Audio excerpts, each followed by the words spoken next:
Halo, Assalamualaikum. Kami dari kelompok 1.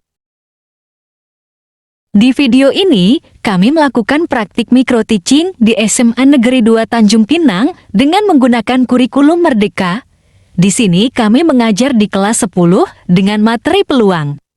Sebagai tugas kuliah micro-teaching dengan dosen pengampu Ibu Dr. Nur Izati SPD MSI dan Bapak Aang Yuda Prastowo MPD. Oke, next.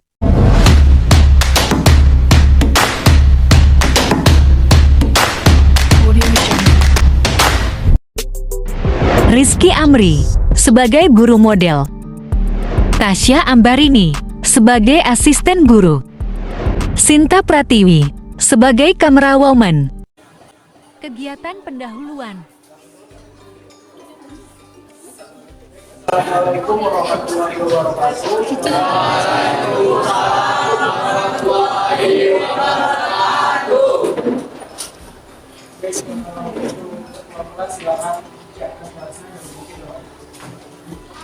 Siap.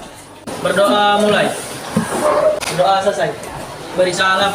Assalamualaikum warahmatullahi wabarakatuh. Selamat siang, Pak. Hari ini siapa yang berani? Ya. Kelas ini berapa orang? 25. Yang lagi berapa orang? 7. Iya. 40 waktu berarti mulai ada apa ya?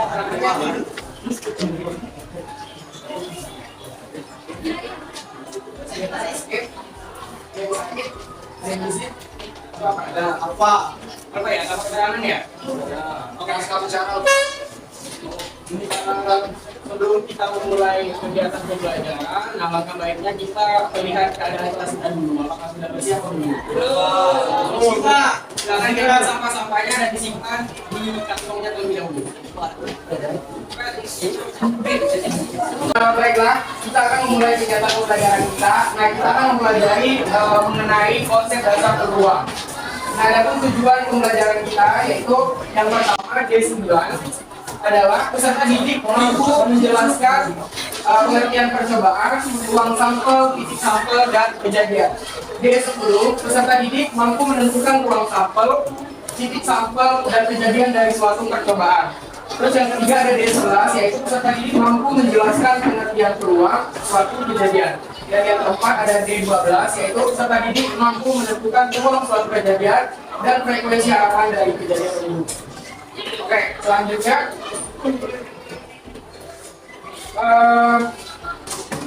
sebelum kita mempelajari peluang ini, minggu kemarin kita sudah mempelajari materi sebelumnya yaitu pelajaran apa?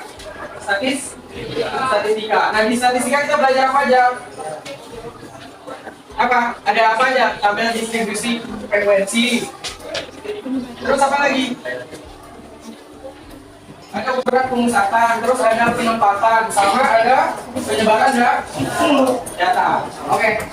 Secara garis besar ini merupakan materi yang akan kita pelajari hari ini. Yang pertama itu mengenai peluang. Materi besarnya itu ada peluang, terus sub materinya ada ruang sampel dan peluang suatu kejadian. Di mana di ruang sampel ini kita membahas mengenai ruang sampel, ada titik sampel, sedangkan di peluang suatu kejadian kita membahas mengenai peluang kejadian dan frekuensi harapan. Untuk manfaat pembelajaran kita hari ini dalam kehidupan sehari-hari, kita bisa menentukan peluang mana lebih banyak, mana lebih sedikit untuk suatu kejadian. Terus kalau untuk peluang ini juga kita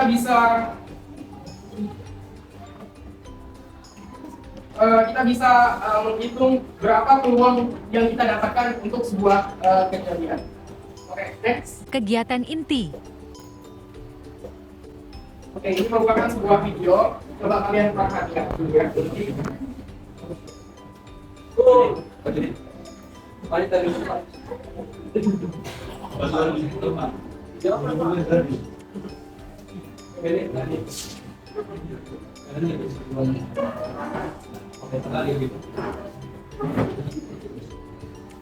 Oke, nah tadi itu merupakan video apa kira-kira? Kejadian apa yang mereka lakukan? Bagian teman-teman. Yang mau jawab angkat tangan.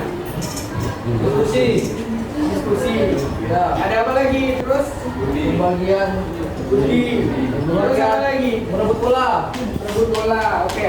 Nah, jadi untuk memulai pertandingan terlebih dahulu, mereka dengan menggunakan 2 koin. Nah, di mana satu tim itu memilih angka dan satu tim lagi memilih gambar. Oke, jadi yang memulai pertandingan dulu yang mana?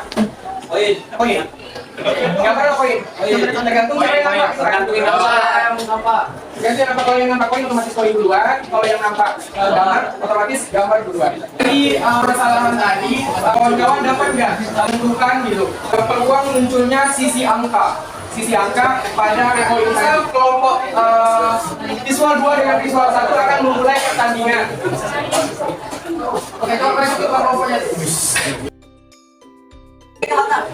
Oke, sebelumnya kawan-kawan ada yang pegang uang koin nggak? Ada pinjam dulu? Ada. Sini kelompok visual. Kelompok visual. Visual apa? Visual 2. Angka. Otomatis kalau dalam soal permainan, kalau seandainya angka dulu yang keluar, otomatis kelompok visual 1 yang duluan. Kalau sebaliknya, oke? Gambar kan visual apa? Angka. Berarti visual mana yang duluan? Visual 2. Oke, terima kasih. Apa yang tadi lakukan kalian paham nggak? Paham ya? Paham ya? Oke. Jadi yang akan kalian lakukan itu adalah kalian harus menentukan peluang. Di permasalahan ini kalian akan menentukan peluang munculnya sisi angka yang dipilih kelompok visual 2. Nah, untuk menjawab pertanyaan itu kalian akan diberikan data BD yang akan dibantu oleh tadi.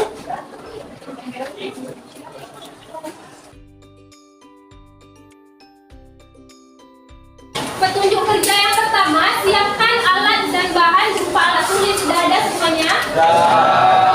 Ya, kemudian baca capaian pembelajaran dan tujuan pembelajarannya. Kemudian tujuan yang ingin dicapai. Setelah itu, tuliskan hasil diskusi kalian pada lembar ini. Kemudian sajikan hasil jawaban sesuai dengan gaya belajar masing-masing kelompok. Contohnya visual, sajikan dalam bentuk poster. Kemudian auditorial, sajikan dalam bentuk video pembelajaran singkat. Kemudian kinestetik, nanti jelaskan hasil jawabannya menggunakan alat peraga langsung. Nah, di sampai D ini ada percobaan. Nanti kalian coba melakukan pemutaran ini. Misal, di sini ada berapa banyak muncul kartu A atau yang berhuruf A. Nanti kalian putar. Nah, misal percobaan pertama ini B, nanti kalian isi B yang pertama. Kemudian coba lagi percobaan kedua, yang muncul itu E. Nanti kalian isi di situ dan seterusnya sampai 10 kali percobaan. Oke, sampai sini coba kalian kerjakan terlebih dahulu LKPD-nya. Nanti di akhir pertanyaan silakan bertanya kepada ibu dan bapak. Oke, silakan dikerjakan terlebih dahulu. Nanti kalau seandainya ada yang ditanyakan boleh.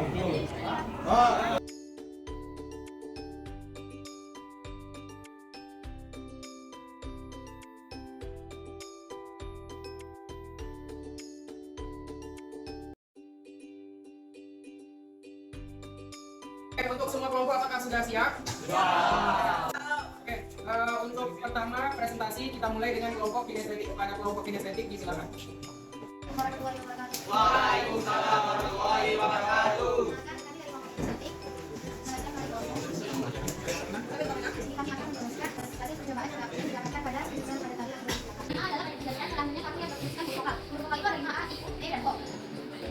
Di sini yang A itu 0, E 1, I-nya 0. Jadi yang di sini tulis I.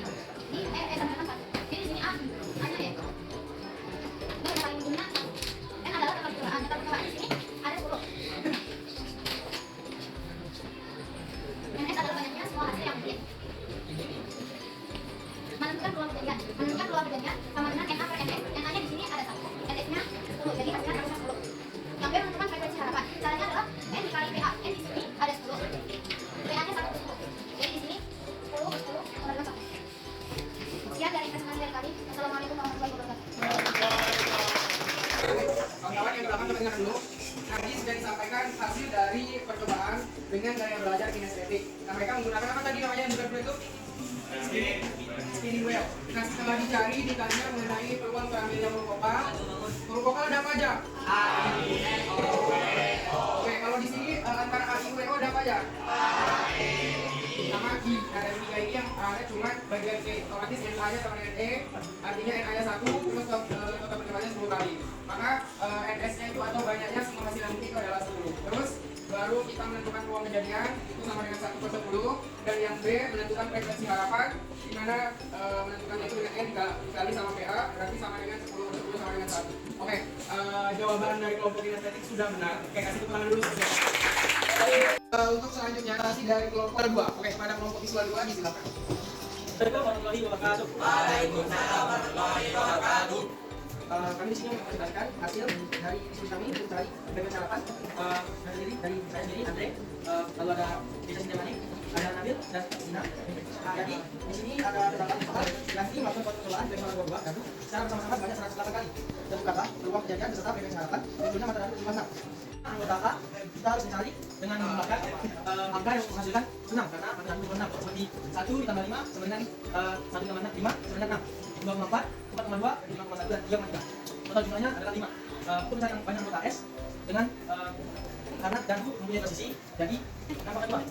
2 sisi, 6 dikali 6 sebanyak 36. Jadi peluang kejadian adalah 5/36. Dan langsung kita masukkan ke cara frekuensi kita, N dikali peluang kejadian sama dengan 108 dikali 5.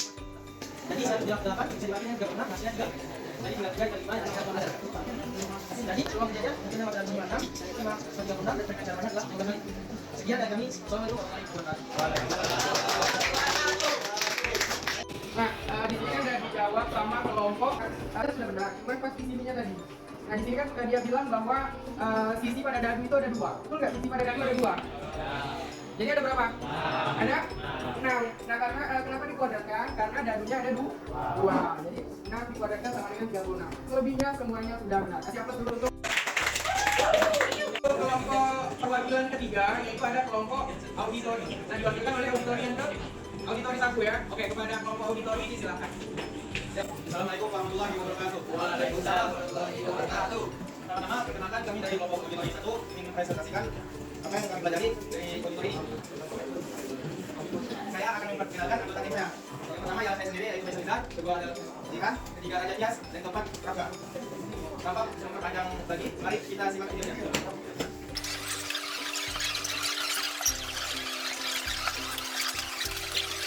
Dapat disebutkan, yang tim melakukan suatu percobaan pelemparan dua pada secara bersamaan sebanyak 108 kali, yang menentukan peluang kejadian sebanyak 5/36 dan frekuensi harapan 15 kali. Sekian dari kami. Assalamualaikum warahmatullahi wabarakatuh. Oke, semuanya perhatikan. Nah, di sini ada video, berarti soalnya itu Yanti melakukan sebuah percobaan 2 buah dadu. Melakukannya itu sebanyak 108 kali. Terus yang ditanya itu tentukan peluang kejadian sama frekuensi harapan. Munculnya mata dadu yang berjumlah 6.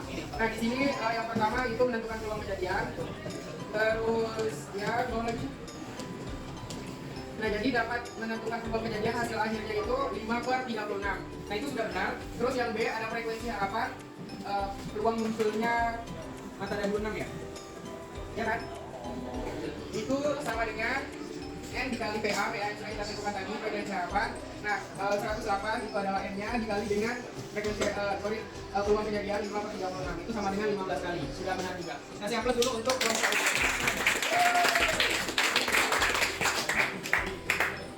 Lanjutkan dari apa yang sudah kita pelajari tadi, dapat kita simpulkan pada bagian ruang sampel itu pertama ada yang namanya percobaan. Nah, percobaan itu adalah proses yang kita lakukan untuk kita menghasilkan sebuah data. Contoh, kalau dalam peluang tadi pelemparan dadu, terus kalau yang ada di video awal itu pelemparan uang koin, ya kan? Nah, terus ada yang kedua itu ada ruang sampel. Nah, ruang sampel itu himpunan dari semua hasil yang mungkin muncul pada percobaan. Nah, jadi ruang sampel itu mungkin dari semua percobaan ada beberapa yang tidak muncul. Jadi yang mungkin muncul, perkiraan yang akan muncul. Terus yang ketiga itu ada, ruang sampel itu disimpulkan dengan S. Terus yang ketiga ada titik sampel. Nah, titik sampel ini anggota-anggota dari ruang sampel. Jadi yang ada di dalam ruang sampel itu merupakan titik sampel. Titik sampel merupakan hasil tunggal yang mungkin pada ruang sampel banyaknya titik sampel, ruang sampel itu dinyatakan dengan N dalam huruf S. Terus yang terakhir ada kejadian. Nah, kejadian ini merupakan himpunan bagian dari ruang sampel.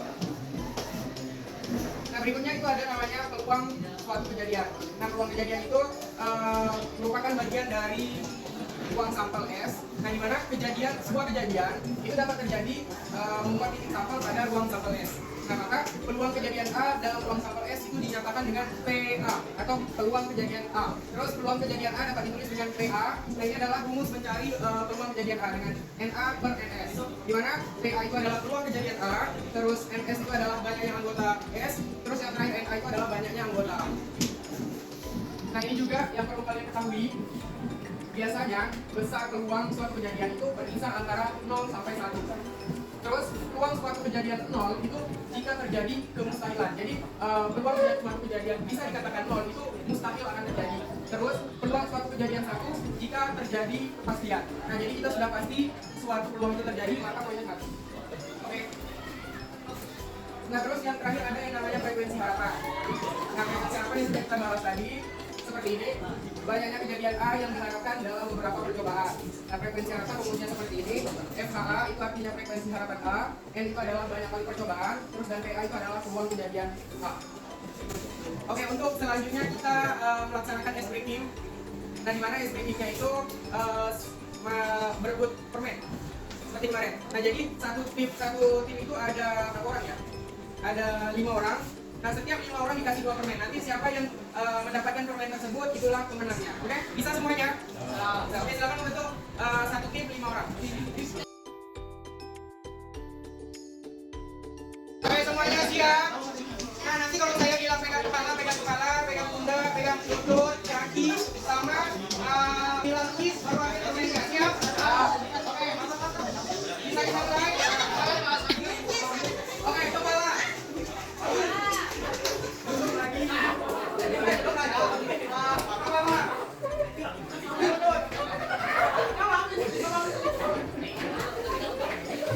Pundak, kepala, kiss.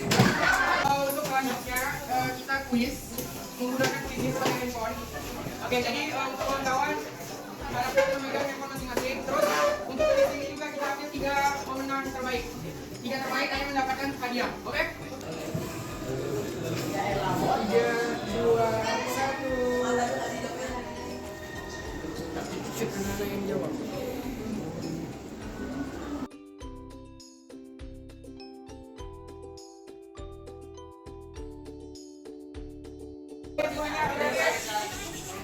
Untuk 3 besar ada Java, Kesha, istri Ligeno, sama yang terakhir ada Arum Samudra. Oke, silakan bercerita.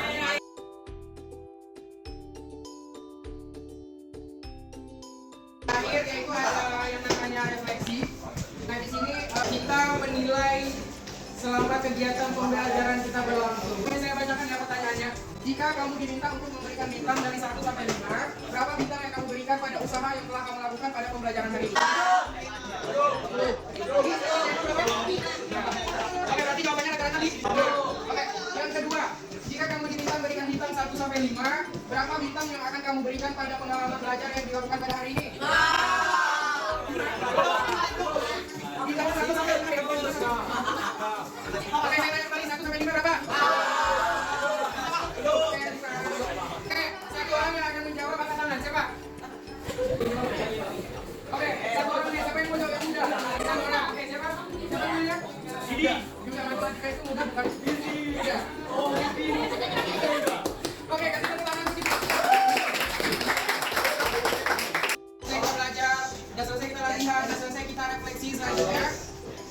Untuk minggu depan kita akan mempelajari mengenai peluang kejadian majmuk. Nah, untuk itu kawan-kawan diminta untuk mempelajari terlebih dahulu di rumah, dan pertemuan berikutnya kita akan mempelajari seperti ini. Oke? Mungkin itu saja dari saya. Terlebih dan terkurang saya mohon maaf. Saya akhiri dengan wassalamualaikum warahmatullahi wabarakatuh.